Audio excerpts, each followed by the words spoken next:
All right. Hello, everyone, and welcome to iGlobal University's School of Business Executive Podcast Series. My name is Dr. Mark Robinson. I'm the director for the School of Business, and I'm pleased to welcome one of my colleagues to our executive podcast series today, Joe Pine. Hold the book up here. The title of Joe's and James's book is called The Experience Economy: Competing for Customer Time, Attention, and Money. Joe, thanks for your time today. Great to see you again. It's a pleasure to be here, Mark. Thanks. Great. Thanks very much. So we were talking earlier about the original HBR article that led to the book. Can you describe sort of what you were seeing at the time, in this industry that led to the original HBR article? Well, yeah, it's basically it came out of work I did on mass customization, where I recognized that mass customizing a good automatically turns it into a service because you're helping customers figure out what they want and design what they want. Then you make it and deliver it to them on an individual basis, which is really what service is about.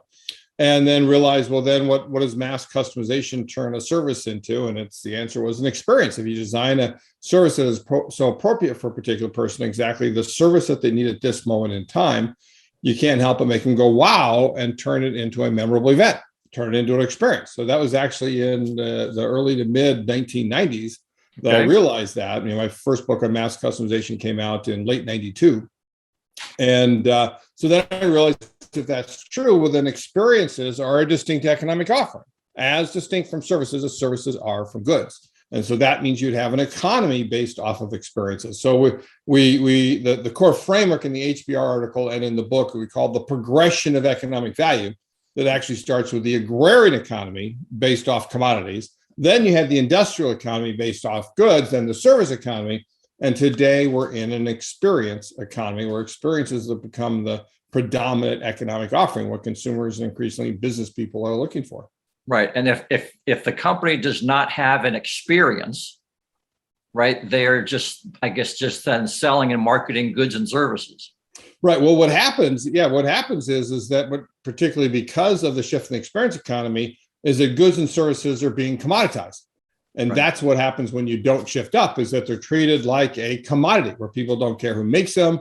They don't care about the features or benefits. They don't care about the brand. What they really care about is price, right? That's when your offering has been commoditized. And today, in fact, people want goods and services to be commoditized, to buy them at the lowest possible price and the greatest possible convenience, so they can spend their hard-earned money and their hard-earned time on the experiences that they value.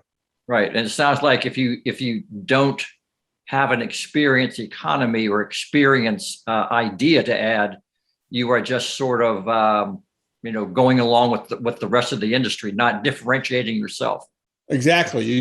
That's what being commoditized means. It means you have no differentiation. Now, it doesn't mean that every company has to do it, right? You can live with being a commodity. You may be not yet commoditized and doing fine. You can live with being a commodity, but then the problem is only one or two companies can really make a go of that in any industry. And so you've got to grow, you've got to buy, you've got to automate, you've got to get rid of as many people as possible. And it's certainly not as much fun environment as it is to be able to think about how you create more economic value for your customers by going from commodities to goods to services to experiences. Got it. Yeah, I can see where some people may confuse the idea of an experience versus customer service.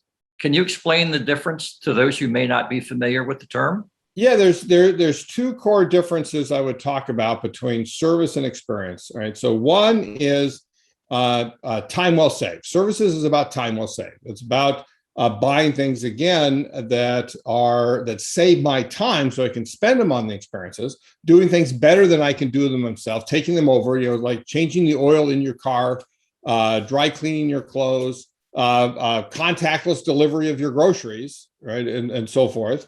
But experiences are about time well spent, that people actually value the time that they spend there. And, you've got experiences aren't a new economic offering. They've always been around. You think about concerts, plays, sporting events, movies, TV, and so forth. Those are things that we know we value spending time in. Right. And one of the things that's happened since we first coined the term the experience economy is as part of the thread of that is this term customer experience, which is sort of not quite customer service, but certainly not real experience. It's not a true distinctive experience, because when most people use the term customer experience or CX, what they mean is let's make our interactions with our customers nice and easy, convenient, or Right. frictionless is the biggest new word that people are using. Well, those are all well and good, but Right. they're service characteristics. They're not experience characteristics. So all they do is rise to the level of great service. If you want to create a true distinctive experience, you've got to be memorable. You got to engage people inside in that inherently personal experience, and then give them time well spent, not merely time well saved. Right. And then the second characteristics I would say is very simple. It's what versus how. That services are the what, the functional things that you provide to people, but how you go about them can turn any mundane interaction into an engaging encounter and turn a service into an experience. Right. And in the book, you use a couple of examples. I know the book cover quotes from Apple stores, Lego, Starbucks, perhaps the maybe the best well-known experienced company is Disney. Yep. Would you say that, and I think you've alluded to it, perhaps, each and every company does not need an experience strategy, you might say. What would you say to those companies? I mean, are there particular industries that you see that perhaps are better able to adapt to an experience economy? Yeah, I haven't seen an industry yet that, again, couldn't benefit from it, even if not everybody has to. And the ones that are most amenable to it, of course, are ones that have direct consumer interactions. Right. That's where people are looking for it. And you think about the retail industry, most needs the concepts in the experience economy, and on average least uses them. Right. and they're really becoming commoditized. And the pandemic actually accelerated that, because it taught people, I don't have to go into the store to get stuff. I don't have to talk to anybody to get stuff. I don't have to leave my car to get stuff. I don't have to leave my house to get stuff. Right. Everybody now knows that, if they weren't doing it before.